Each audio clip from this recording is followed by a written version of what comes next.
সজনে পাতার উপকারিতা। নাম্বার ১, দুধের চেয়েও ৪ গুণ বেশি ক্যালসিয়াম রয়েছে যা হাড় ও দাঁতকে মজবুত করে। নাম্বার ২, ত্বকের বলিরেখা, কুঁচকানো ভাব, দাগ ছোপ দূর করে। ৩, ব্রণের সমস্যা দূর করে। ৪, হজম বৃদ্ধিকারক, হৃৎপিণ্ড ও রক্ত চলাচলের শক্তিবর্ধক। পালং শাকের চেয়েও ৩ গুণ বেশি আয়রন ও জিঙ্ক রয়েছে। সজনে পাতায় অ্যান্টিঅক্সিডেন্টে ভরপুর। নাম্বার ৭, সজনে পাতার রস হৃদরোগ চিকিৎসা ও রক্তের প্রবাহ বৃদ্ধিতে ব্যবহার হয়। ওজন কমানোর জন্য সজনের চা বেশ উপকারী। চুল পড়া ও গোড়া মজবুত করে।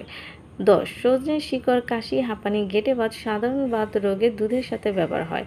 সজনের পাতা বেটে রসুন, হলুদ, লবণ, গোলমরিচ সহ খেলে ফোলাভাব কমে যায় ও জ্বরে আরাম হয়। নাম্বার ১২, প্রতি ১০০ গ্রাম সজনে পাতায় একটি কমলার চেয়ে ৭ গুণ বেশি ভিটামিন সি থাকে, যা রোগ প্রতিরোধ ক্ষমতা বাড়ায়। সজনের তেল ঠোঁটে ব্যবহার করলে ঠোঁটের আর্দ্রতা বজায়